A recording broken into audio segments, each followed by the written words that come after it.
Studio, Teď jste tam taky? Naše studio, zdravíme. Hezky jsi to nazval.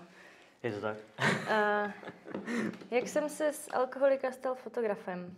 No, vidím, že tam už někdo píše i nějaké otázky do chatu. Ty vogo, super. Ahoj Davide, tímto tě zdravíme. David Buček, kolega, fotograf, teď pracuje jako produktový fotograf, takže zdravíme do Olomouce, zvuk jede, obraz jede, je to paráda. Já doufám, takže jak byla otázka? Já jsem tě ještě ani neuvedla. Aha, jo, promiň. Já vím, že už jsi se jako uvedl sám, jo, ale tohle je Dominik Jedlička, můj kamarád, kolega. Dominik je fotograf, je kuchař, je táta, ale taky abstinující alkoholik, jo. Je to tak. A asi nebudeme chodit kolem horké kaše, já se ti zeptám úplně napřímo, úplně rovnou. Jak se stalo, že se do toho jako člověk nějak jako spadne, ale hlavně jak se z toho potom jako dostaneš, jo? Hele, já vám prozradím jedno tajemství, ona tam má taháčky, čte si to, když vás to zajímá, proto kouká takhle dolů, takže tak. Hele, co se týče nějak jako, jak jsem se dostal k focení a jak jsem přestal pít, tak jsem nazval ten stream, jakože jak se z alkoholika stal fotograf. Je to vlastně o tom, že ono se říká obecně, jako, že se mění jedna závislost za druhou, jako, že vlastně alkoholismus je uznaný v České republice jako nemoc, nedá se vyléčit, jo, říká se, že je zhruba nějaká 3% šance, jakoby, že se jakoby, vyléčíš jakoby, dlouhodobě, což není pravda, není to 3%, je to 0,03 možná tak zhruba, je to docela zábavný, ale já jsem vlastně... My jsme měli hospodu, když jsme byli vlastně jako malí, od mých 6 let jsme měli hospodu, takže jsem vlastně jako k alkoholu neměl nikdy daleko. Já jsem vlastně takový jako docela hyperaktivec, jakože jsem docela divoký člověk a vlastně ten problém byl v tom, že já jsem jako tak nějak byl v jednom kuse, jakoby, teď to bude znít blbě, jako dítě v práci, jo, že jsem vlastně vypomáhal na té hospodě a prostě neměl jsem jakoby čas, možná prostor na sebe, takže jsem si jako utíkal k té lahvi a vlastně první léčbu jsem měl v 18. A to vlastně mi dali rodiče nůž na krk s tím, že, jako, že buď to se půjdu léčit, anebo půjdu z domu. Takže to jsem se vlastně jako tak hecl a bral jsem to jako hru, byla to prostě hra, vyložená taková výzva. Takže jsem se vlastně jako šel léčit, 3měsíční léčba v Brně, všechno v pohodě, tohle to vydržel jsem asi 4 měsíce abstinovat, pak jsem se znovu rozpil, pak jsem šel na nějakou léčbu vlastně ve 21 nebo ve 20 a ta měla ještě kratší trvání, to mě jako rodina docela jako nevěřila už, že prostě jako tam byly takové ty otázky, jako bez takhle my ti nevěříme a podobně, takže tam prostě jsem si říkal, tak proč se snažit, takže tam jsem vlastně jako zrecnul po druhý a vlastně po třetí, to už jsem byl na tom fyzicky hodně špatně, už jsem ztratil asi 4 práce v té době a vlastně říkal jsem si prostě ne, takhle nechci, takže jsem šel znovu na klasickou léčbu 3měsíční, kde jsem zjistil, že existuje něco jako komunita. Já jsem si říkal, komunita, jako hele, 3krát léčba nefungovala, tak zkusíme něco jiného. Takže jsem se šel na rok zavřít do blázince, do bílé vody, tímto zdravím do bílé vody. A jako ten první jako můj zážitek, když jsem tam došel a prostě týpek, který měl třeba 100 kilo, seděl prostě na stolku a dělal a já jsem si říkal, ty vole, já jsem v blázinci, já jsem se dostal do bláznice. Ne, oni nacvičovali na divadelní hru na Magdalenu, já jsem to nevěděl, jo, ale ten první moment, prostě ta první zkušenost, říkám, ty vole, kam ses to dostal, jo, takže jako to byla nějaká moje zkušenost. Tam jsem byl teda 9 měsíců a vlastně dokončili jsme za ten rok té léčby, jsme dokončili 4 lidi, z těch 4 lidí se držím já vlastně, už je to 12 let a vlastně já jsem nějakým způsobem vždycky chtěl fotit, vždycky mě to tak nějak bavilo a říkal jsem si, fajn, dobrý, prostě, hele, mám nějaký našetřený peníze, koupím si foťák. První foťák byl Nikon D7000, prostě, nebo ne, kecám, Canon 600. Canon 600, byl jsem s ním strašně spokojený, fakt jsem mi dobře ovládal, všechno bylo paráda, byl jsem spokojený. Říkal jsem si, chci něco lepšího, koupil jsem si Canon 60. Mimochodem, já jsem právě kdo si mi říkal, že jako dobrý fotograf se staneš po 10 000 snímkách. Já jsem to měl nafocený za prvních 10 dní, jo, těch 10 000 snímků. Já jsem fotil úplně všechno, co se hýbalo, prostě nehýbalo. Zkoušel jsem dlouhý časy kreslení světlem, fotil jsem, protože fotograf fotí do manuálu, že tady jsem fotil do manuálu, do RAWu samozřejmě, protože JPEG, jako jo. Do dneska JPEG úplně nemám rád, ale jako třeba chápu, že Fuji už má opravdu hodně silný, robustní JPEG, kde se dá jakoby s tím pracovat, ale na to, co dělám já potřebuji prostě RAWy, takže fotím do RAWu. Tak jsem vlastně koupil 60 Canona jako poloprofi. Toho jsem měl asi 4 dny, protože jako ne, to já jsem nemohl hmatat spoušť, prostě nesedělo mi to. A říkal jsem si, dobrý, hele, tak prostě zkusme něco jiného. A vlastně v té stejné kategorii jako 60 byla tehdy 7000 Nikon. Tak jsem si ji koupil a jak se říká, jestli chceš ušetřit, nezkoušej lepší techniku, takže já jsem samozřejmě vyzkoušel full frame a bylo mi jasný, že APS-čko nechci full frame, takže už jsem měl vlastně 6Dčko jakoby, jestli se nepletu, D6 se to myslím jmenovalo od Nikonu. A s ní jsem byl velice spokojený, fotil jsem na ní docela dlouho.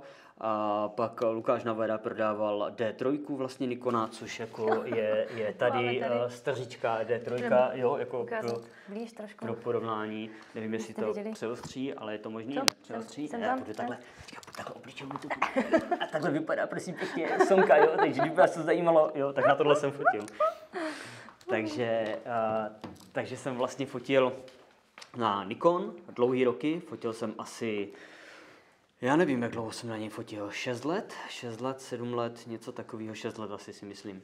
A pak přišel zlomový okamžik, kdy jsem vlastně začal pracovat v Mutrendu, tím, že jsem dělal v gastru, jako kuchař, tak vlastně... Byl jsi vystudovaný, jakoby kuchař? Jo, jsem vystudovaný s výučním listem, prosím pěkně, takže... Jako ale dělal jsem vlastně kuchaře a tím, že jsem fotil, tak jsem se dostal k tomu, že jsem začal fotit jakoby jídla, jako první takhle, jakoby na zakázku. A říkal jsem si, dobrý, to mě baví, tohle, jenomže to byly takový ty první zakázky, které byly fakt jako rychlokvašky, jakože prostě jako není čas, nafoť to, už to musí jít ke stolu, jo, a teď jako prostě fakt foťák do ruky a teď jako, cvak, jo, a teď jako prostě ty fotky katastrofa. Já kdybych měl teď možnost, tak já vám to ukážu na Facebooku, je mám full dohledatelný, takže jestli se budete chtít podívat, na Facebooku jsou. Když budete někdo chtít, napište Dominikovi klidně na Instač, na Facebook, může vám je poslat, řekni nám, jak seš na sociálních sítích, jak tě může člověk najít. Jedlička foto, prosím pěkně, bez toho prosím pěkně, Jedlička foto, jo, a Hanča je láska v hledáčku, kdybyste nevěděli, já jsem vám ji zapomněl přesně, je to Hanka Řezníčková a je to láska v hledáčku. Ty začátky asi dopilujeme ještě, no. Jo, to se stříhá, to nepoznáte, vůbec to nepoznáte, na to užívá jako trošku horší, ale tak budíš. A vlastně takhle jsem začal fotit teda jakoby produkty. Bylo to fajn, už jsem to fotil jakoby za peníze, pak jsem se seznámil vlastně s Lukášem Navarou, který vlastně na mě byl strašně hodný. Mě to úplně překvapilo, že vlastně mi půjčil svoji fototechniku, fotili jsme ve stejném místě, on fotil taky produkty pro restauraci, já jsem fotil jídelníček, on fotil nějakou reklamní kampaň a on jako jeho slova typu prostě, jo, jestli chceš, tak si tam vyzkoušej klidně tu 105 nebo něco, jako klidně si pojď, co tady vidíš. A já si říkám, jako dobrý, Lukáš Navara, jo, prostě říkám, ty vole, jako jeden z nejznámějších olomouckých fotografů produktových a celkově jako fashion a takhle. A říkal jsem si jako, jo, dobrý, teď moje technika, že třeba za řádově 50 000, to sklo stálo skoro 50 000, tak jsem si říkal, tak dobrý, fajn. A mě překvapila ta komunita, jako v Olomouci, že prostě opravdu ti fotografové jsou vstřícní, jako nemyslím v Olomouci, ale jako celkově, jako že komunita fotografů je dost vstřícná. Byť manželka třeba to byla z začátku hodně nervózní, když jsem někomu půjčil foťák, jo, jako prostě, já to mám do dneska, když třeba za mnou jde, nevím, teď Ellen řeší přechod na jiný systém, tak se mi nabídl, že jí půjčím foťák. Jo, to se bavíte vlastně o kitu za, já nevím, třeba 160 000, jo. Není to úplně levná sranda, uznávám to, ale prostě to takhle máme jakoby fotografové dost často nastavený v hlavě, že jako v tom až tak velký problém nevidíme. Jo. Věříme, že ten člověk na to bude opatrný. Samozřejmě, kdyby se to stalo, je to v háji asi, ale jo, prostě je ta komunita vstřícná. No. A vlastně tehdy jako mě Lukáš řekl, že prostě a kolik si bereš na hodinu? A teď já mu říkám, jako, že jsem měl 250 Kč na hodinu. On říká, děláš si srandu. Říká, ty nejsi normální. A teď jako já jsem v té době, že jako prostě kuchař, do toho jsem se tak fotil a měl jsem nízké sebevědomí a tohle. A vlastně pak jsem teda zvedl cenu na 500. On říká, že on se bere 2000 v té době na hodinu. A říkám, ty jsi ale jiná liga trošku. Takže jako dobrý. Člověk si podle mě musí dojít k tomu, aby vlastně sám se cítil na tu cenu, jakou si dává. Jakože musí to přijít v dobrou chvíli, kdy si řeknu, hele jo, tak už ty vědomosti, už ty zkušenosti na to mám, už můžu mít takovou cenu. A to je si myslím strašně důležitý, než když člověk jako to napálí, protože to teďka mají jako všichni okolo, ale vlastně já se v tom nebudu cítit. Takže, jak říkáš, myslím si, že je fajn jako si k tomu tak nějak dojít, jakože jo, už to umím prostě, už si tu cenu zasloužím větší i sám pro sebe. Už mi to dává jo, jako tam je strašně důležitý být s ní jakoby vnitřně smířený, protože když nejste jakoby vnitřně smířený s tou cenou, podceňujete se, tak potom vlastně jakoby vzniká takový to, že nafotíte někomu zakázku a řeknete si, ale jako tyhle, té práce tam bylo hodně a tady jako za 2,5 tisíce, jako jo, a už potom člověk je jako nešťastný, naštvaný sám na sebe, nefunguje to a vlastně v tomhle Lukáš hodně otevřel oči a vlastně nejvíc se pro mě změnilo, když jsem nastoupil do Nutrendu, kde jsem fotil vlastně jakoby taky produkty, fotil jsem vlastně jídla, produkty, jakoby vlastně doplňky a podobně a tehdy jsem odezdával zakázku prostě za 25 tisíc a říkal jsem si jako prostě jestli to není už jako moc velká cena to a holčina mi tam říká větu, že no víš Domčo, tady fotograf, který fotil prostě ty sportovce si za 7 fotek vzal 140, jo.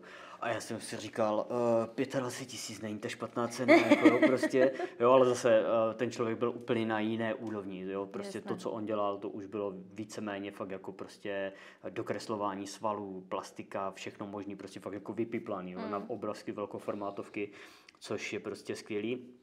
Já takhle daleko ještě nejsem a ani nechci, jako mě ani tohle úplně jako netáhne, mám rád přirozený fotky. A vlastně ještě víc se pro mě změnilo vlastně takový ten velký zlom vlastně ve fototechnice, když jsem fotil Jágra a vlastně pan Jágr měl prostě takovou krásnou připomínku, když jsem fotil na D3, jakože no jasně, udělej si 100 fotek není nikdy dost. A já jsem si tady říkal, jako prostě 21. století, foťák už nemusí cvakat, jo, prostě jako máme tady ty bezrcadlovky. Šel jsem jiné značce, než mám teď. Vyzkoušel jsem si 2 jejich foťáky, protože jsem byl u Nikonu, tak jsem zkoušel Nikon, že? Tak jsem zkoušel ze Česku za 7 a jako z 10 fotek byla ostrá 1 nebo 2, tak jsem říkal jako tak to není dobrý, fajn. A tehdy prostě s mě Nutrem vyšel jakoby hodně vstříc, dali mi jakoby půjčku na techniku 500 000, takže jsem si nakoupil vlastně celou novou fototechniku, kompletně jsem přešel na jiný systém, což bylo strašně hezký od nich takové gesto, jako fakt jsem si to velice jako vděčný a vážím si toho. A vlastně tehdy jsem přešel na sonku a co bylo krásný, já jsem nevěděl, jak ty sonky fungují, já jsem ji v životě neměl v ruce. Já jsem uvalil prostě skoro 500 000 za fototechniku, kterou jsem neměl vyzkoušenou. A kámoš mi říkal, to je v pohodě, já mám R2, pojď, jdi si to vyzkoušet, to je stejný, to má stejný snímač. A já si říkám, tak jo, tak to zkusím. A teď jsem to chytil, teď prostě to ostření se škubalo, obraz prostě úplně jako slabá latence, prostě se to trhalo celý. A říkám, já jsem vyhodil 500 000 za tohle. Říkám, já se zblázním. Teď mi došla ta fototechnika A9, jednička, vlastně R3. Rozbalil jsem to. Já jsem byl tak strašně šťastný, že jsem ty peníze za to uvalil, protože jako fakt to nemělo ty porodní bolesti. Fungovalo to, už to bylo odladěný, prostě plnohodnotný pracovní nástroj. Jo, takže do dneska jsem u Sonek, full pokukuju po Z8 a podobně, jako mám takové občas záchvy, jako přejdu na Fuji. Ne, tak nepřejdu na Fuji. Tak přejdu na Nikon ne, tak na Nikon taky ne, a ještě to vydržím chvíli. A full jako, tak jako já mám rád techniku, já mám rád hrozně techniku. No, to je právě to, o čem jsem určitě chtěla mluvit, jak vlastně došlo na to, že ty jsi absolutně jako technický guru napříč všema jako podle mě značkama, co se týče jako foťáků a všeho. Víš, co se objektivu týče, co se těl týče, prostě tak jako jak jsi k tomu vlastně přišel, jako tím, že jsi zkoušel a bavilo tě to, nebo protože jako já jsem oproti tobě absolutně primitivní uživatel fotoaparátu a musím říct, že ty rady, které třeba za ty roky, co už se známe, tak zdal mě, tak já zase jakoby posílám dál jako těm fotografům, co mě se na něco ptají. Takže vlastně ty ani nevíš, jako jaký máš přesah, protože vlastně jo, fakt ty tvoje vědomosti jako jsou super a jsou jako hodně věcné, takže jak na to jako došlo, jak to člověk jako já jsem jenom kontroloval, jestli nám funguje živý záznam. Funguje to, dobrý. Takže co se týče vlastně tady tohohle z toho, já většina lidí se doma dívá na seriály a na podobné věci, já se dívám prostě na fototechniku, na recenze různých amerických uživatelů, českých uživatelů, prostě influencerů a podobně. A tím, že prostě já nemám rád, když jakoby stagnuju, já prostě strašně nenávidím, proto tak dlouho, já jsem měl milion koníčků, u žádného jsem nevydržel, nikdy, u žádného. Jo, jediné focení mě baví, protože je tak strašně jakoby komplexní a že prostě nikdy není stejný. Jo, já jsem fotil miminka, fotil jsem budoár, fotil jsem architekturu, fotil jsem produkty, fotil jsem portréty, svatby a furt je to vlastně jakoby, že se člověk, a teď jsou různý udělátka typu jako prostě nějaký hranoly si můžete dávat před foťák, můžete si tam dát trubku, můžete si tam dát prst, to je jedno. Zapatlat prostě, ten objektiv pořádně. Zapatlat, jo, a prostě fakt jako, že je to hravý, že to vlastně posouvá a tím, že vlastně ta technika se jakoby zlepšuje, tak prostě mě to baví a já už jsem teď v té fázi, kdy prostě jako nehledám technickou dokonalost, jakoby těch objektivů a techniky, ale hledám look, aby to mělo prostě nějaký jako určitý, prostě abych to měl ten pocit, aby to mělo to podání barev, aby to mělo prostě v protisvětle takový nějaký prostě odrazy a podobně. Jo, takže někdo třeba vyčítá, že objektiv vynětuje, mě to nezajímá, to je věc, kterou v hardwareu, prostě v softwaru odstraníte jedním tlačítkem. Dneska už se s tím dá hodně hýbat, i co se týče šumu a takových věcí, že jo? No. Mě tak napadá, kde mám svůj mikrofon druhý. Ty ho nemáš? Mám tady, počkej! Ček ho máš pod tím. Ježišmarja, prostě ho dala pod to. Oni si ti. Jo, takhle to mám, takhle, já mám dva mikrofony, to v pohodě. Uvidíme, třeba aspoň jeden zvuk vyjde. Třeba jo, ale tak psali, že dobrý, tak já doufám. Jako, třeba aspoň jeden zvuk vyjde. Kdyby se někdo chtěl jako ozvat, že teda vidím, slyším, povídej, fajn, tak snad to šlape, jo? Je to tak, píše tady David, že jsem chodil za nima do krámu, je to pravda, ano, já jsem tam dělal i brigádu ve fotolabu a tam vlastně jsem se seznámil s fotografama, jakoby Marcel Jašek, který vlastně teď dělá pro, a teď nevím, jestli fotovideo nebo digitální foto, dělá recenze různé techniky a občas mě prostě jakoby dá vyzkoušet tu techniku. Takže jsem se rozhodl, že právě budu dělat nějaké své postřehy z toho focení. A mě to hrozně baví, že když vezmu cizí techniku a jdu s ní ven, tak prostě jako člověk může vyzkoušet, jak se to chová a teď ví jako, že ano, jsem rád, že jsem u Sony, jo, nebo jako ty brďo, jo, třeba jako mě hrozně strašně dlouho štvalo, že prostě i Canon, i Sony měli prostě, i Canon, i Nikon měli při focení produktu možnost jakoby posouvání, ostření, jakože ty fotky šly za sebe a ta hloubka ostrosti se spojila, jo, Sony to nemělo, já říkám, to je jenom softwarová záležitost, proč to tam není, je to celý digitální.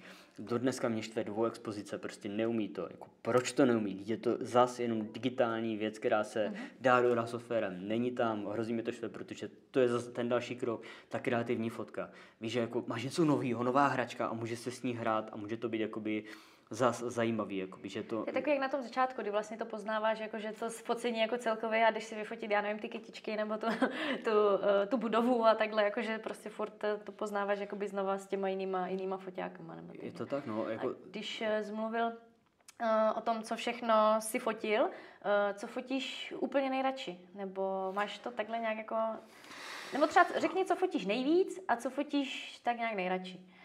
Jako, co fotím nejvíc, fotím vlastně jakoby asi svatby a produkty, to jsou jakoby moje dvě nejzajímavější, nebo jako, když se řeknu takhle nejvýdělečnější věci, co fotím, ale já mám rád skoro všechny focení, ale třeba teď to bude, mě strašně baví, když jsem fotil budoár, tím, že jsem dělal v Nutrendu, tak vlastně je tam spousta holek, který dělají body fitness a podobně, jo, že prostě vypracovaný pěkný těla a říkal jsem si fajn, prostě oslovím je nezávazně, jestli by neměli zájem třeba o focení, holky měly zájem a teď jako všichni prostě kluci, ty jo, to mě neříká, jako prostě, že tam máš tu polonahou ženskou, jako že to s tebou nic nedělá, to říkám, já v ten moment, když něco takového fotím, já prostě vnímám jenom jakoby tu kompozici, to světlo a teď jako kolikrát je to až tak jako úchylný, že já dojdu a říkám, prosím tě, hele, ten zadek mě malinko posun, já potřebuji to světlo, šlo tady tak a tady mě vrhal stín a tady, já prostě tu ženskou nevnímám jako ženskou, ale vnímám ji prostě jenom jako věc, na kterou dopadá světlo a prostě fakt jako, já to mám v hlavě tak, prostě. Objekt, já to mám tak v hlavě nastavený, že prostě jako když mi ta holka dá tu důvěru, že se dá vysleče do toho spodního prádla nebo úplně se vysleče, takže prostě musím dělat maximum pro to, aby ty fotky byly fakt jako dobré, aby to za to stálo. To je takový nějaký ten můj vnitřní pocit, jak to já fotím. A třeba já jsem to teď už dlouho nefotil, protože vlastně, a zase to k tomu vede, že už se to opakuje, už to jsou vlastně jakoby ty stejné místa, akorát jiní lidi, jsou to ty stejné pózy a už je to nuda, jo, jako prostě už je to jako, rád si to zafotím občas, ale jako už je to takový, že už to znám a chci něco jiného, pojďme zkusit něco jiného, třeba fotit z jeřábu, já nevím, jo, nebo z volného pádu z letadla, jako prostě, jo, jako zase něco jiného to chce. No a mě samozřejmě jako ženskou zajímá, co na to říkala tvoje žena, jakože třeba na budovár focení nebo takhle, jako jak jste to vykomunikovávali doma. Hele, máme takový strašně jako hezký vztah, že vlastně manželka mi věří, jo, to je prostě, to je základ celého jako toho vztahu, ta důvěra. To je dobrý základ každého vztahu. Je jo? to tak, ale vlastně padla tam ta otázka, jako manželka mi říkala, a co bys dělal, kdybych ti to zakázal? Říkám, stejně bych to fotil. Jako, prostě to je jako, jo, já jako nechci být jako v tomhle nějak zlej nebo sobecký nebo něco, ale prostě já ti taky nebráním dělat si svoje koníčky, prostě nebraň ty mě, jo, jako prostě já nemám důvod dělat pitomosti, jo, nebo být nějak nevěrný nebo něco podobného, takže jako prostě rozumím, že třeba to může být nepříjemný, když potom nějaká kamarádka potom utrousí, jako že no, by se s tím chrápe a podobně, jo, jako prostě stává se, jako jo. Nebo, ne, taky celkově, jako když si vezmu, já nevím, to pozování nebo pak jako ty výsledné fotky, tak jako myslím si, že ne každá ženská by to jako tak nějak jako brala, takže jo, to jasný, máš asi jako, doma trošku poklad. Jo, to mám poklad, jako jo, nejlepší bylo úplně ta reakce, když já jsem dělal fotky doma a teď jako manželka došla, podívala se přes rameno, pěkný. To je u nás? A jako, jo, tak to bylo takový, že takový šok, ale jako, jo, prostě uznala sama, že ty fotky jsou pěkný, takže jako, prostě, jo, jako manželka je zlatá, ale co vlastně nastalo takový jako opravdu velký zlom, kdy vlastně se jakoby mě tak nějak jako hodně zlomilo a začal jsem vlastně přemýšlet nad tím, kam jako posunout to focení dál. Vlastně proto jsem založil i jakoby ten YouTube kanál, začal jsem trochu se věnovat víc sociálním sítím, ale jako upřímně sama víš, že sociální sítě jsou pro mě prostě španělská vesnice, jako nenávidím to, upřímně to nenávidím, prostě jako přemýšlet nad tím, jako jestli si někdo myslí, že prostě jako vezmete příspěvek a plácnete ho na internet, ne, neplácnete jako 4 hodiny u dneska na malým displeji telefonu, prostě stříháte to a říkáte si, hej, já už chci jít spát, ne, musím to dodělat, jo. A teď jako je to strašný, jako opravdu sociální sítě jsou peklo, jako prostě ty, jak to zvládáš, jako klobouk dolů, i kamarádka to uznala, že prostě jako to máš fakt hezký. A já prostě na to ten čas nemám, ani ho do toho nehodlám investovat, upřímně jako ten čas. A právě, že nehodláš investovat, ale mě díky bohu už se to vrací, co se týče klientů. No, jo, prostě. jo, já tomu rozumím, ale prostě já to mám trošku jinak nastavený. Jasně. A pro mě právě ten velký zlom bylo vlastně naše dcera, když se nám narodila vlastně Eliška. To byl, jak dávno? Řekni, kolik má roku? To je teď bude mít 3 roky v květnu. A vlastně to byl velký zlom, kdy jsem si vlastně jako uvědomil, že nejenom, že jako tomu klientovi věnu svůj den času, jakoby svůj den života, že prostě jdu někam fotit svatbu a mám za to peníze. Ale je to den, který nejsem se svým jako dítětem a vlastně věnuju cizím lidem. A prostě řekl jsem si, jako když ten čas mám věnovat cizím lidem, tak ho jsem mi zaplacený. Jo, prostě mám to tak dodnes, že když se rozhoduju, jestli vezmu zakázku, anebo budu radši s dcerou, tak, nebo jako s rodinou, tak prostě pokud ta zakázka za to nestojí, tak ji pustím. Jo, prostě napíšu cenu, nechcete takovouhle cenu, v pořádku, rozumím to, já si na tyhle peníze vážím svýho času. A prostě u mě je ta velká výhoda, že furt mám jakoby zaměstnání, je to sice trošku ten Damoklův meč, vlastně jakoby jeden čas vlastně trávím vlastně v práci, dělám kuchaře furt, takže jako 14-hodinové směny, dlouhý, krátkej, a ve volnu vlastně fotím, když mě to vychází na pracovní směnu, tak si beru dovolenou, třeba když je to svatba, když se mi to jakoby vyplatí cenově, tak to řeším takhle, ale vlastně díky tomu já mám teď tu svobodu, že vlastně jako můžu tu zakázku odmítnout a vím, že prostě jako mě to finančně jakoby neohrozí, že vlastně jako nejsem na tom závislý na tom focení. A furt je to pro mě takový koníček. V momentě, kdybych tu práci neměl ten stálý příjem a prostě musel řešit opravdu ty zakázky, asi by mě to dotlačilo i do těch sociálních sítí a podobně, jo, ale jako prostě my jsme se už o tom interně tady bavili, už je to prostě takový to, že člověk má trošku strach, už má vlastně jakoby zodpovědnost za toho druhýho a už je to prostě takový, už je to víc prostě složitější. A když teda říkáš svatby nebo produkty, Jaký je tvůj jakoby nějaký ideální klient? Nebo nějaká jako spolupráce, když si řekneš jako tak tohle bylo fakt super a tohle chci dělat víc, takových lidí chci potkávat víc. Něco jako takového, co je pro tebe? Ale pro mě je primární, strašně důležitý, aby ten člověk byl v klidu. Aby byl v pohodě, aby byl v klidu, aby si to focení užil, protože spousta lidí, třeba ze svadeb, když mám, tak jsou vystresovaní. Já tomu rozumím. Já taky sám nerad stojím jakoby před foťákem, nerad se fotím a vlastně v momentě, kdy nějakým způsobem něco takového nastane, tak já se snažím být těm nevěstám, většinou z 90% jsou to nevěsty, snažím být jakoby kamarádem, ne fotografem, ale kamarádem na té svatbě, který jako prostě přelítává mezi jí, družičkou, běží za ženichem, předává informace, pomáhá třeba různě na té svatbě, vždycky se tam, hele, chcete s něčím pomoct, mám ti něco odnést, mám něco pohlídat, jo, prostě snažím se fungovat jako kamarád. A prostě v tomhle, když ten člověk mi potom dá tu důvěru a jsme na té kamarádské úrovni, tak je to ideální klient.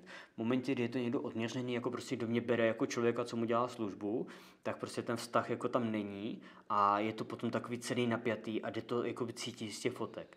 Jo, že vlastně, dost podobně, no, tady to. Jo, že prostě jako fakt je pro mě ideální klientem. Jako já se hrozně omlouvám všem mým klientům, jo. Já mám prostě strašně špatnou paměť, jako opravdu velice špatnou paměť a já si prostě jako jména fakt nepamatuju, jaké mi se vrací lidi. A vždycky lovím z hlavy, říkám, ty počkej, jak on se jmenoval ten Chce na tohle super věc, vést si databázi. To jo, ale já i na tom focení, oni řekne jméno a já na tom focení jsem schopný zapomenout. Tak to jsem na tom úplně stejně. Jo, jako já jsem jednou, bez srandy, jako fakt normálně, jsme se o tom bavili s manželkou, že jako jsem na tom fakt blbý, že bych měl s tím za doktorem jako nějak to řešit, nějakou gigobolobu nebo něco podobného.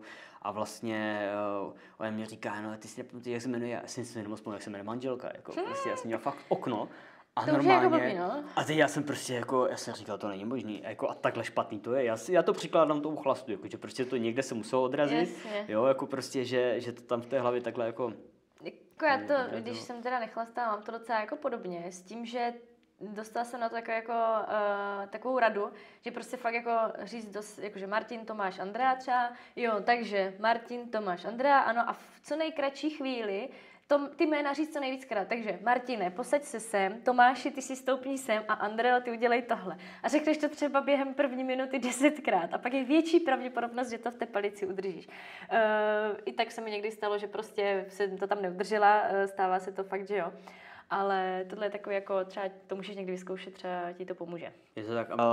Teď se učím s videem a jako musím uznat, že prostě jako video je jako wow, to je něco novýho. Se líbí, že nás to napadlo docela ve podobnou chvíli tady tohle dělat ty jednak ty recenze na tu techniku, nebo takhle, jakože si to chceš natáčet, dávat na ten YouTube, za mě je to úplně super, protože ty to umíš podat fakt jako dobře a spousta těch recenzí je třeba v angličtině, ale v češtině úplně tak moc jich není, jakože jsou třeba přímo od nějakého brandu, nebo takhle, jakože od nějaké značky, která ten objektiv jako rovnou propaguje, ale ty jsi jako takový člověk, který prostě, hele, přišel jsem si to zkusit a řeknu vám, jak se mi to prostě líbí. Plus samozřejmě ty technické věci, že já jako, jak tady to zmínila, já prostě nemám rád takový ty uživatele, co jsou prostě jako, já mám Sony a kopu za Sony. Jako ne, Sony není nejlepší systém na světě, jo, stejně jako Apple není nejlepší systém na světě, jo, má svoje mouchy a mě hrozně vadí, když někdo prostě říká, já mám iPhone, je úplně skvělý, ne, není skvělý, hej, já ho mám taky a na slunci mi zhasne displej, protože se přehřeje, hej, sorry, to manželčin telefon za polovinu peněz nedělá, jako jo, dát 30 papouchů za něco, co mi zhasne na světle, jako promiň, jak to dělají lidi v Kalifornii, je teplo, jo, prostě jako, prostě baterka, jo, jako prostě mě hrozně vadí, když jsou lidi, jakoby, že já bych chtěl mít jako upřímně monetizovaný jakoby účet, aby jako fakt se to jako nějak evanžovalo aspoň trošku jako finančně, ale rozhodně nehodlám kopat za nějaký tým něčeho. Jo, prostě jestliže mám takovouhle zkušenost a líbí se mi tohle, tak to vypíchnu, jestliže je něco, co mě vadí. Třeba teď možná budu mít možnost XM5 Fujifilm testovat, to je malinký kompakt a prostě první věc, co bylo, že jsem ho vzal a říkám, tyjo, to je takový příjemný malinký tak telefon, jo, to je fakt jako takovýhle foťáček a teď já jsem ho tak vzal a to nemá hledáček. Jo, a já říkám, jako, co to je? Jako, prostě k čemu to je dobrý? To, že si nekoupím foťák bez hledáčku, řekla jsem to dobře, jo, tak je asi, když jsem měla nějakých 11 roků, to už jsem měla svůj druhý foťák. A měla jsem rok starou ségru a ta udělala prostě, seděli jsme na stole, ona vzala šňůrku, že, třísk s tím na displej přímo, rozbitej a neměl ten hledáček. Kdyby měl hledáček, tak s tím foťákem můžu fotit dál, že jo, ale neměl, takže foťák se mohl vyhodit. Ježíš, to byla scéna, prostě jsem jednak měla strach, že dostanu od mamky, když jako mě nikdy nějak nebyla nic, prostě přišla jsem o foťák, to byl nějaký Nikon Coolpix tehda, prostě nějaký jako kompakt a neměl ten hledáček, takže prostě bylo po něm a zase jsem musela řešit, na co budu fotit a takhle. Takže od té doby vždycky, když jsem ještě měla třeba potom nějaké kompakty nebo už trošku jako nějaké větší, tak vždycky to muselo mít hledáček tady z toho důvodu. Říkám, prostě posere se něco na displeji, nebo se rozbije, nebo něco, ať aspoň ten hledáček má, ať se to nějak dá jako to, no. Jo, jako za mě hledáček, spousta lidí prostě má nový foťák, má dotykový displej a prostě já už ten hledáček ani nepoužívám. Za mě prostě já fotím do protisvětla a ta představa, že koukám do displeje proti světle, kde vlastně jako mdlý barvy nic nevidím pořádně, prostě to přiložení k oku je pro mě podstatně pohodlnější a komfortnější. Hele, tady David nám položil otázku, jestli budeme dělat streamy na tomhle místě. Možná jo, ale nebude to úplně asi jakoby takhle pravidelný, spíš se ty místa budou měnit, jo, takže... Já jsem jakoby... My totiž dneska spojujeme jakoby dvě věci zároveň. Já to mám takové jako, já jsem si řekla, že každý měsíc chci udělat jeden rozhovor s někým z mého okolí, kdo si myslím, že má co předat, takže začínáme tady s Dominikem.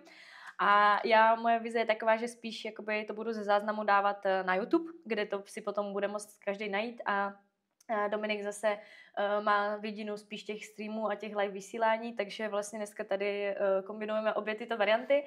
Já určitě budu snad každý měsíc se podaří tady mít nějakého jiného hosta. A když ne, to si uvidíme často.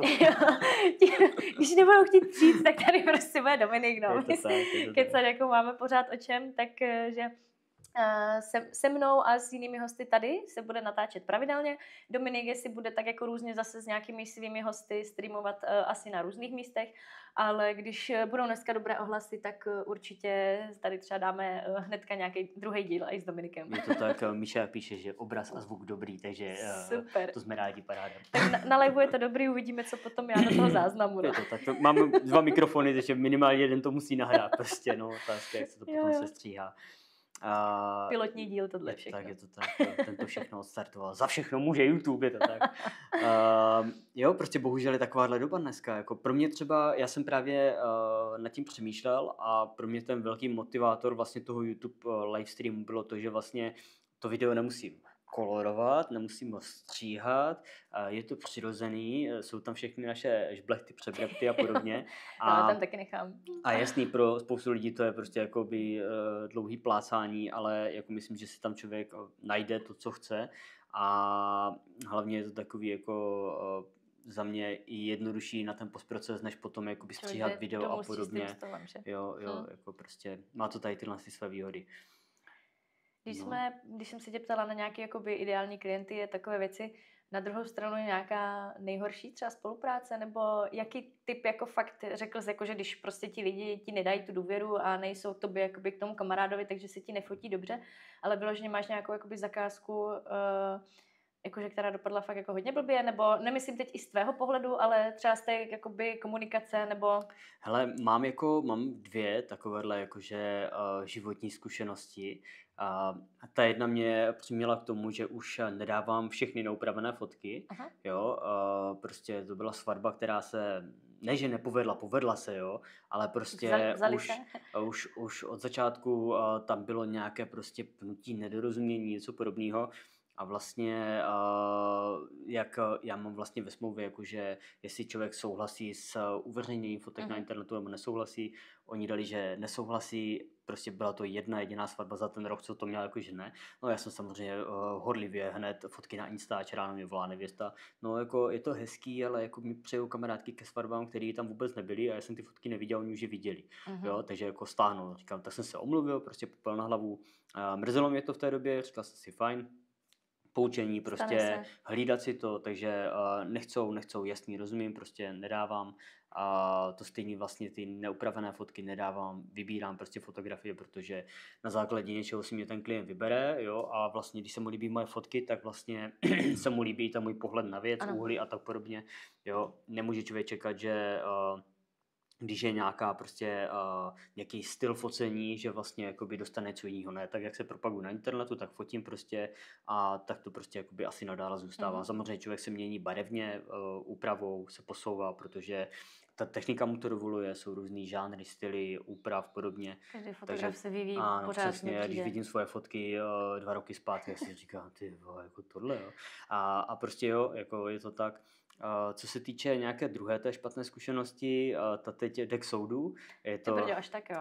je to produktové focení, které prostě nedopadlo Mhm. a to mě zase dovedlo. Co si mají lidi představit pod nedopadlo? Jako nebyly fotky, nebo Ne, fotky se jako- povedly, jako- z tvé strany bylo všechno v pohodě? Tam jde o to, že vlastně my jsme spolu s tím člověkem spolupracovali víckrát, vlastně to focení vždycky proběhlo v pohodě, už třeba 4 zakázky, jako, co jsme s ním odfotili, všechno dobrý, tohle. No a 5. zakázka prostě nějakým způsobem jakože nedopadla z jeho pohledu, z toho klienta, že řekl prostě, no mně se ty fotky nelíbí. Ale až potom, co si vybral vlastně jakoby fotky, které chce na retuš, řekl, že tyhle se mi líbí, tyhle chci upravit Dominiku, Dominik je upravil, poslal a fotky jsou na internetu, ale faktura není zaplacená, už je to Jasně. půl roku, teď to jde před soud a vlastně zase to vede k tomu, že důležitá je komunikace mezi tím klientem, mít nějaký papíry mezi sebou sepsaný a prostě upřímně jako z mého pohledu už jde čistě jenom jakoby o morální status, jo. Už prostě je mi jedno, jestli mě právník bude stát 10, 15, 20 tisíc, jde čistě jenom jakoby o ten morální status, že vlastně jako já jsem udělal svou práci a chci za ní dostat zaplaceno. Když ten člověk ty fotky používá na svou propagaci, na které vydělává, tak nerozumím, proč já nemám mít peníze. No jasně. Jo, jako prostě, takže tam prostě jasný, právník prostě stojí peníze, nestojí malý peníze, jo, vždycky, když platím fakturu, tak si říkám, vidíš to, já si beru 800 na hodinu, on má 2,5 tisíce, já se zlí učit, jo, prostě, jo, je to tak, prostě to tak je, každá práce má svoje. A je to zkušenost, hele, je to zkušenost, prostě je bolestivá trošku, jo, je nepříjemná, ale prostě je to zkušenost a prostě těma zkušenostma se člověk posouvá. A když se zeptám třeba úplně, o jakou částku se jedná okrajově, třeba řekneš, já nevím, desítky tisíc nebo stovky tisíc, nebo Ne, něco stovky mezi. tisíc to není, je to nějaký, já nevím, 35 tisíc, jako prostě není to žádná jako brutalita. Ale tak když ti to někdo nezaplatí, tak jako ti to chybí, že? Nebo prostě jo. Víš, jako, co všechno za to může být zaplacený, že jo, za ty peníze. Takže... Právě. Jo, a jako ono, spousta lidí si to neuvědomuje, vidí nás jako fotografii, co vlastně jako cvakáme na digitál, jo, že tady máme film a prostě jako cvakáme, jo, ale jako opravdu bavíme se o tom, že každý foťák má nějakou životnost, jo, teď ta technika není věčná, my se třeba zrovna u toho klienta na produktovém focení stalo to, že vyloženě mojí blbosti, vám se to hrozně líbilo, to je na to nejhorší. Já jsem si položil objektiv na stůl, že samozřejmě nepostavil jsem ho rovně, ale položil jsem ho jako na kulato. Ne, byl postavený rovně. No a já jsem inteligentně chytil ten stůl, posunul jsem si ho o kousek, objektiv bum, na bok a já říkám, dobrý, a než jsem se stihl natáhnout, tak z toho stolu 45 tisíc dole, že? A já si říkám, tak se dívám, prasklý přední člen, říkám, dobrý, tak to je ochranný sklíčko, jak jsem to nasadil na foťák.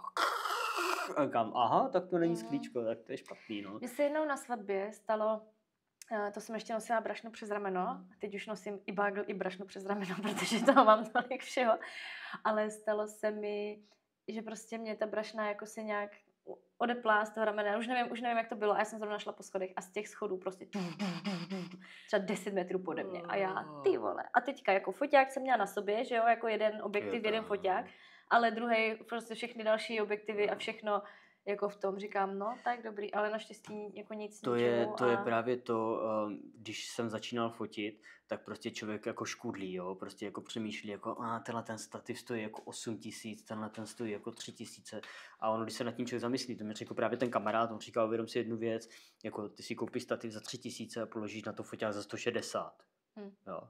Oni mají věc za 3 tisíce, dáš foťák za 160, ten stativ koupíš jednou, máš ho na furt. pokud ho nerozmlátíš. Jo? Prostě je to pravda. Hele, teď mám stativ Manfrotto 0,55, pak mám doma 190, vlastně ten mám taky tady někde hozený.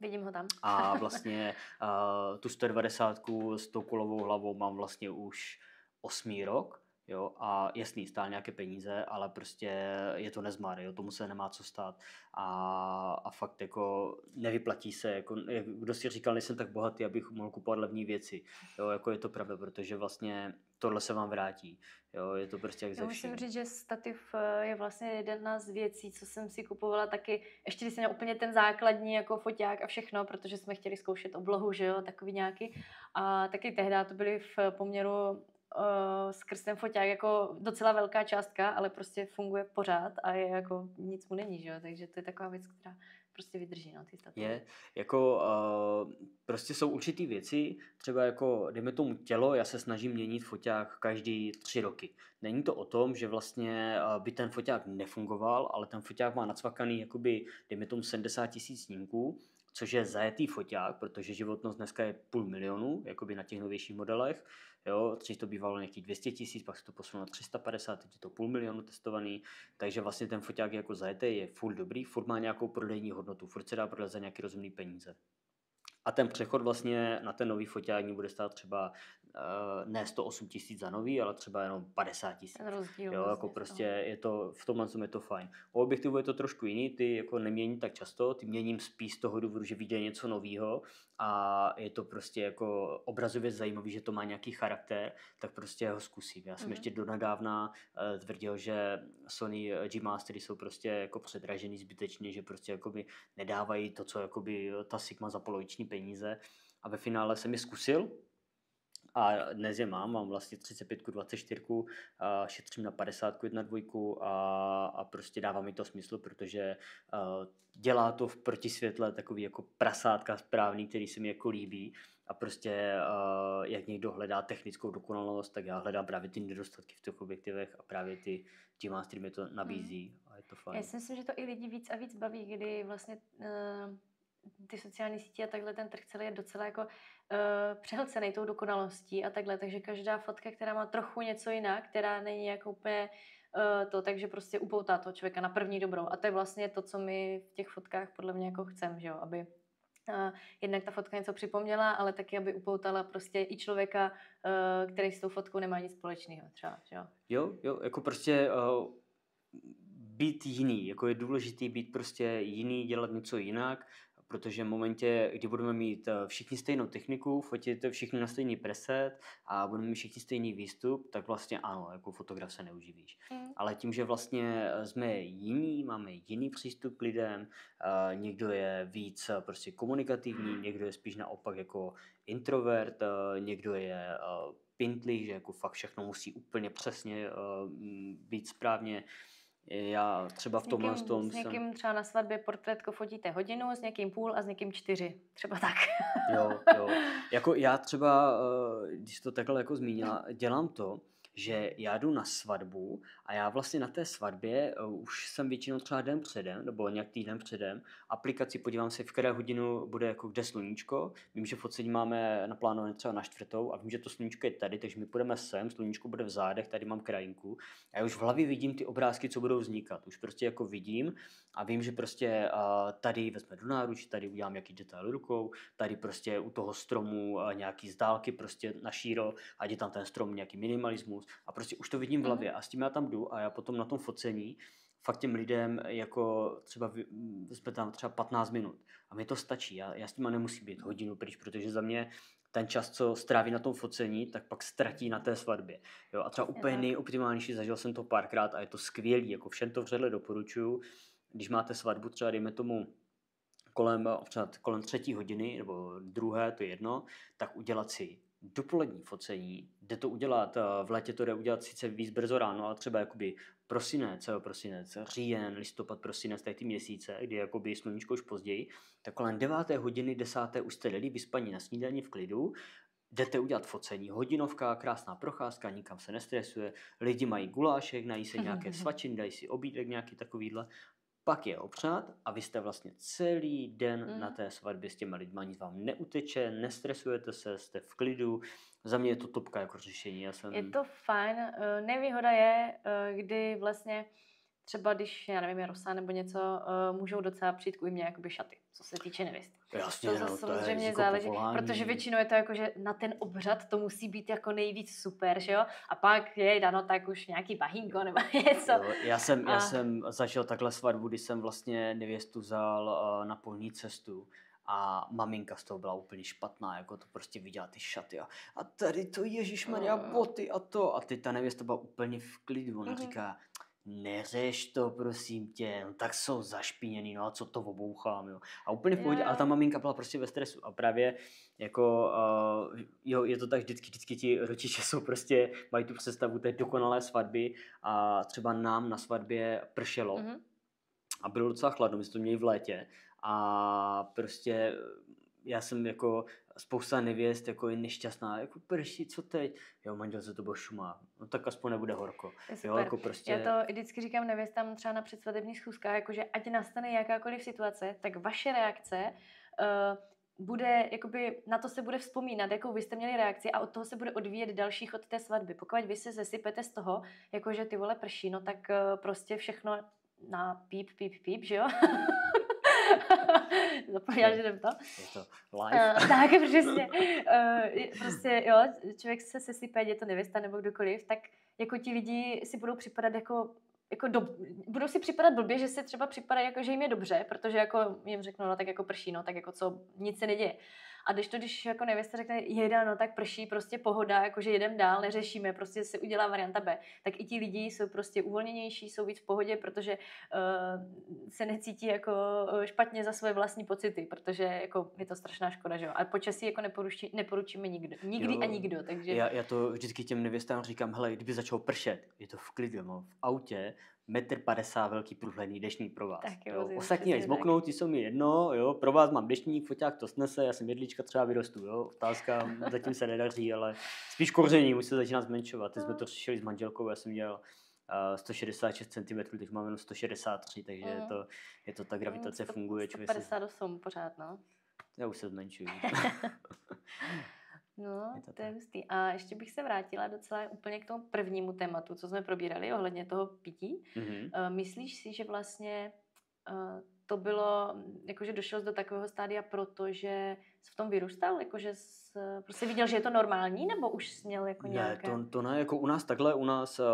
Jako myslím tím, že jsi říkal, že jste měli tu hospodu, nebo takhle? Jo, ne, to ne, to my jsme jako byli, hospoda jsme to říkali na vesnici, ono to byla restaurace, my jsme měli jako jednu vlastně snad jedinou na Jižní Moravě zaměřenou na mořské speciality.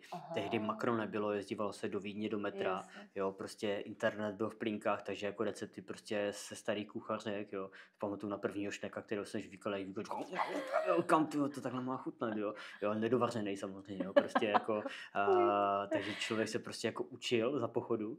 A jako jo, mě to zase dalo do toho života ten drive, jakože prostě jsem v tom vyrůstal a prostě dnes, když se pohybuju v kuchyni, tak prostě jsem jako kolegové si ze mě dělají srandu, že jsem tryskomýš a že lítám jak motorová myš a podobně. Jo, ano, já si dávám ráno dvojitý espressa a prostě já jsem na tohle zvyklý, já prostě jsem zvyklý na ten drill, na tu rychlost a dělal jsem ji na stavbě a to bylo úplně jako já, když jsem potom namíchal vlastně jakoby fajnovou, že jsme šli dělat a teď borci mě říkají jako, proč se mícháš, jde pauza. Já říkám, já jsem to už namíchal, tak dáme potom. To nech tam. Já říkám, to stvrdne. No, tak si to rozředí. Kam, co když to jako se nerozředí? No, tak to stvrdne, no, tak to vyhoď. A já jsem si říkal, jako fakt, jo, prostě úplně jiný svět, jo. To je jeden z důvodů, proč vlastně jsem nakonec se dala na podnikání, protože mě strašně vadila ta pracovní morálka všech okolo a já jsem vždycky byla ten, kdo kazil tu morálku a kdo prostě, ježišmarja, nedělejte tě pauza nebo něco, jo, a takové, a i prostě brigády a všechno, tak teď máme pauzu a já stejně jsem prostě rypala tu trávu nebo něco, jo, když jsem bývala venku na brigouškách a takhle. Máme tam nějaký dotaz nebo něco? Tak prostě i to je přesně důvod, jako proč jsem musela dělat sama na sebe, protože tak mi to říká akorát okolí, jestli jsem tryskomyš nebo nejsem, jo, ale už není to, že porušuju morálku pracovní jako nějakému týmu lidí, kteří jsou pak na mě nasraní, že kazím normu. Jako, hele, tohle je prostě v gastru. Gastro je jiný svět, jo. Já si pamatuju úplně, když jsem s nějakým pánem se bavil, jsem byl večer unavený, fakt jako jsem byl jako vyždímaný a on mi říká, jako, že prostě, no a vy jste nějaký jako takový jete. Já říkám, jako vy byste po 15 hodinách vypadali jak? No to přece nemůžete dělat 15, oni to máte potom 3 dny volno, ne? Já říkám, ne, ráno v 8 jdu znovu do práce, jako. A teď ten člověk nechtěl věřit, on si myslel, že fakt děláme nějaký 8 jako v kuchyni, jo. Prostě je to jiný svět, funguje to jinak a prostě kuchyň je týmový sport, jo, tam prostě to není o tom, že je někdo kuchař, tam prostě one team, one dream, jo, prostě jeden je slabý a táhne dolů ostatní, takže vlastně všichni si jakoby vzájemně pomáháme, což je na tom gastru prostě hezký. Já na to nadávám, vždycky ještě pár let zpátky jsem vlastně opustil gastro, jak byl covid. Říkal jsem, že to jde do kopru, že tomu už nevěřím. Dneska jsem zpátky v gastru, protože těch kuchařů je tak málo jako šafránů. A řeknu to otevřeně, bereme docela rozumný peníze, už začínáme brát rozumný peníze, už to dává smysl. A jasný, jako prostě není to pro každýho. Jo? Prostě kuchyň je psychický nátlak. Mně se hrozně líbilo, ještě vidím, že se nadechuješ, ale jak jsem fotil vánoční focení, a vlastně tam byla paní a ona mě říká, že ta kuchyňka je tady strašně hezká, jako já bych říkal, tak pojďme tam udělat fotky. Ne, to je takový stereotyp, jako ženská v kuchyni. Já říkám, já dělám v gastru 11 let, nebo 12 a já jsem nepotkal kuchařku. Nepotkal jsem. A není to o tom, že bych si nemyslel, že ta ženská jakoby nedokáže vařit, že nemá chutě nebo tak, ne. Je to tak velký psychický nátlak, že fakt to prostě... Ještě když to vezmu teď z druhé strany, co se týče toho gastra, abyste pochopili jako ten nátlak, když hledáte kuchaře, přihlásí se vám 10 lidí, z těch 10 lidí 5 nedojde, z těch 5 3 buď chlastají nebo berou nějaký drogy, ti 2, co vám zůstanou, tak ten jeden neumí vůbec nic a ten druhý, co něco umí, tak má dalších 10 nabídek. Tak takhle funguje gastro. Jo, a prostě jako fakt já za svou dobu, co se pohybuju v gastru, můžu říct, že jako každý druhý kuchař buď pije nebo něco bere nebo takhle, protože jako a to je právě jako, já si toho právě o to víc cením, to je svoje abstinence, jo, že jako, teď je to blbý, já jsem jako, když jsem byl na Fénixu, v Bílé vodě na Fénixu, tak tam vlastně se dělá jakoby součást jakoby té léčby je, že musíte vytvořit nějaký referát, jako prostě o závislosti nebo o něčem. No a já jsem v té době, kdy jsem mladší, hrával World of Warcraft jako MMORPGčko a vlastně tak jsem udělal referát o tom, že vlastně v Německu je normální léčebna pro závislé lidi na World of Warcraft, tohle. No a prostě terapeuty nenapadlo nic lepšího, než vlastně, že aha, takže ty jsi ještě gambler ke všem. Jo, takže jsem dostal status gamblera a vlastně to znamenalo, že jsem měl v penížence maximálně 200 korun a když jsem měl vlastně jakoby do Olomouce, tak to stálo 240 korun, takže já jsem někomu musel dát 40 korun, ten šel za mnou do autobusu, zaplatil 40 korun, já jsem měl u sebe těch svých 200 korun, jo, pak cesta zpátky, prosím vás, můžete zaplatit pánovi těch 40 korun, já u sebe nemůžu víc jak 200 korun. Jo, to byl prostě psychologický boj, jako psychologický boj. A pak mě to až terapeutka na konci vysvětlovala, že vlastně my jsme se tě celou dobu snažili dostat pod nátlak. A to je právě to, co asi mi jako pomohlo. Změnilo se to, že já vlastně mám v hlavě fakt hozený, že nikdo a nic mi nestojí za to, abych zrecnul.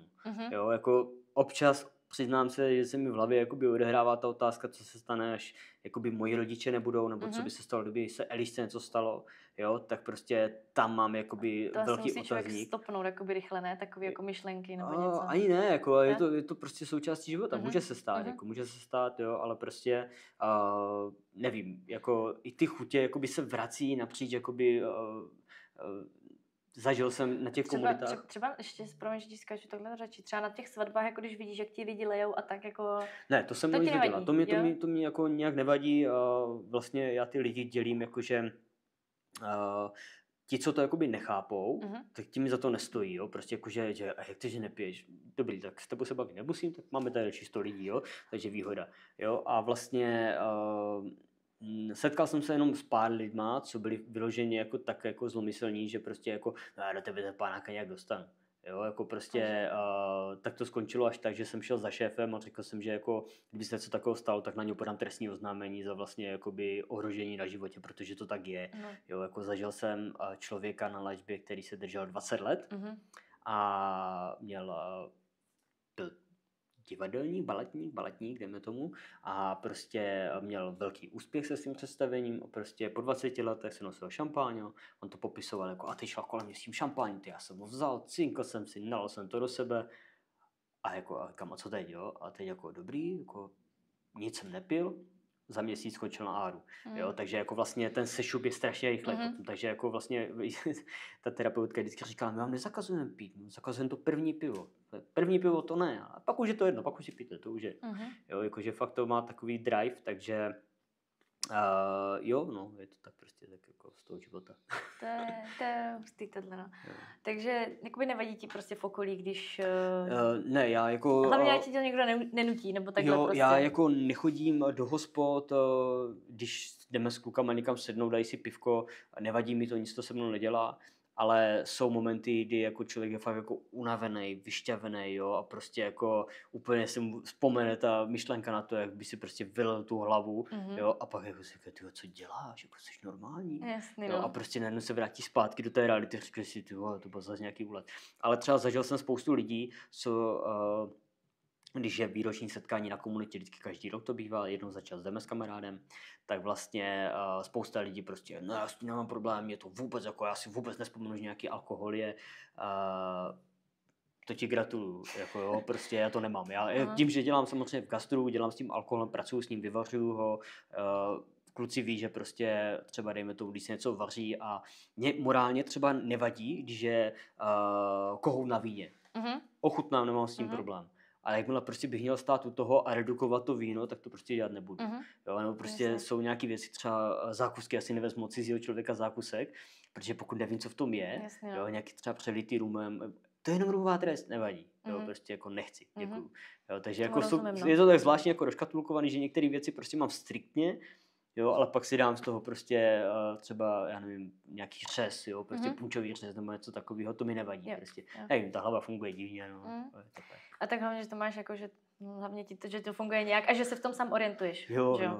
Tak já ti děkuju za pozvání. Ano. Jsi tady nachystala na mě takové otázečky a snad... Šlo to tak nějak vlastně úplně samo, i bez otázeček skoro. Snad to bude. Hele, a já rozhodně bych chtěl udělat i to, protože jsme to tady nakousli, že vlastně ty seš fakt zběhlá jakoby v sociálních sítích a podobně a děláš to fakt hezky a jde vidět, že tě to baví nějakým způsobem, tak bych chtěl právě udělat potom nějaký podcast nebo takovýhle livestream na téma vlastně jakoby právě těch sociálních sítí, jak se s tomu dostala a podobně. Takže tímto bych vás chtěl potom pozvat. Uvidíme, kdy se domluvíme, vymyslíme. Si vyměníme role trošku. Přesně. Budu mluvit já o ní. Jako, jo. Teď mluvil o sobě a pak bude mluvit o mě. Jo, je to tak. Já vám to všechno povím, abyste to viděli z první. Takže jo. Tak já bych to asi tímhle možná ukončil. Děkujeme za pozornost. Přesně. Klidně nějaké další komentáře nebo zprávy, buď vlastně ještě můžete tady a případně, když se díváte ze záznamu na YouTube, co bude u mě na kanále, tak můžete psat komentáře dolů pod video, a nebo na můj Instagram Láska v hledáčku, anebo na Dominikův. Jedlička foto, tak jsem já. Tak. Přesně tak, děkujem. Protože já tam mám někde totiž jedličkafoto.cz a nevím, jestli se to hledá z CZ nebo ne, ale jako dal bych to jako jedlička foto, no to je co najde, vidíte. Jo. Kdo hledá, ten najde. No, přesně tak. Přesně, Myšáku, přesně tak sítě nefungují. Přesně. Takže teď vidíte, jak je to, prostě já fotím a ona dělá sociální sítě. Já teda taky fotím. No. Je to tak, já jsem v tomhle takový trošku super. Jako pankáč. Děkujem za nějaké dotazy, co byly, děkujem, že jste tady s náma vydrželi, aspoň někdo snad. Přesně, jo, jako tady kolega vaří guláš, takže je to fajn, takže doufám, že se tím Míšo nepřipálí a vidíme se ve středu v práci. V pondělí, promiň. Tak jo, mějte se pěkně. Tak jo, čau.